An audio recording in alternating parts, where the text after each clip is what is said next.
Então, pessoal, para a gente ir finalizando essa nossa aula sobre agentes externos, a gente não pode deixar de falar da ação humana.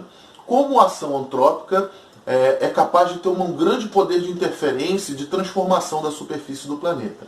Vou deixar aqui um esqueminha para a gente dar como exemplo a ação humana e seu processo de construção em encostas, como isso pode agravar um processo que já é natural da erosão pluvial. A gente vai ver como a ação humana pode acelerar esse processo e inclusive causar consequências bastante penosas e desastrosas para pessoas que convivem nessas regiões, nesses espaços.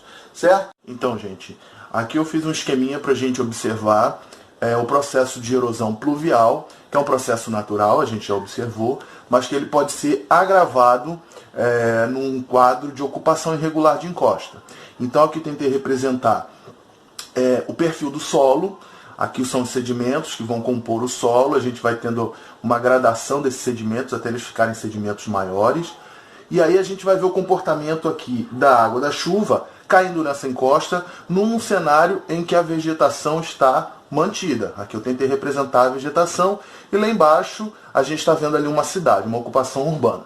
Então, ó, a água da chuva vai cair nessa encosta. Como a gente tem a vegetação preservada, ela vai diminuir a velocidade do escoamento superficial. Ela vai até ter algum escoamento superficial, mas as raízes, as folhas, a matéria orgânica nesse solo vai fazer com que a água percole, ela vai infiltrar no solo como se o solo fosse uma esponja, até que ela encontre uma camada mais impermeável. Aqui ela vai estacionar e aqui a gente começa a ter o que a gente chama de lençol freático. Então a gente vai ter um pequeno escoamento superficial, mas boa parte da água vai escoar por dentro da superfície. Inclusive vai abastecer, vai ajudar a manter o nível do rio.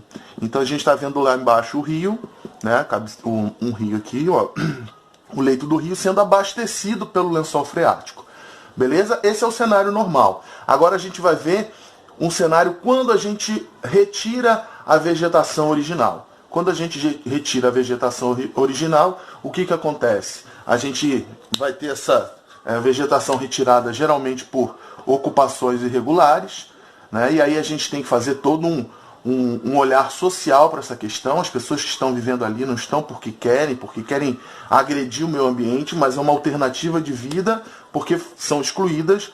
O custo de moradia nos centros urbanos acaba sendo alto, elas vão buscar alternativa de moradia nas encostas, mas essa ocupação irregular, retirando a vegetação original, faz com que a água da chuva escorra com muito mais velocidade pela superfície. O escoamento superficial fica maior do que o escoamento subsuperficial. Aquela água do lençol freático, ela não chega no subsolo, ela vem quase toda, chega muito pouco, ela vem quase toda pela superfície e chegando de uma vez só, ela não vai fazer aquele trabalho de ir infiltrando lentamente, ela vem toda ela numa enxurrada.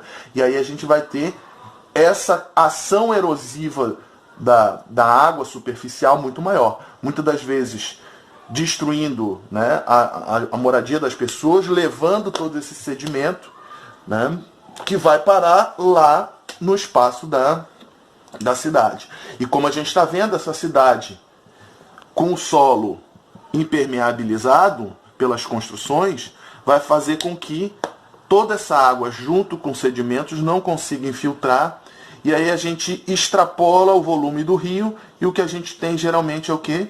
Enchente. Certo? Então aqui a gente está vendo como o ser humano pode acelerar, ele pode agravar o processo ali de erosão pluvial. Falou, galera? Mais uma dica aí pra gente ficar ligado aí nesse assunto de agentes externos. Valeu! Nessa última imagem, a gente vê a região central de Florianópolis num contexto mais antigo, antes da construção do aterro, o que confirma a ação antrópica na... Fernando Nero! Por que o nosso continente se chama América? Bem, porque naquele tempo não existia o Flamengo. Se existisse, aqui seria Flamengo do Norte, Flamengo Central e Flamengo do Sul.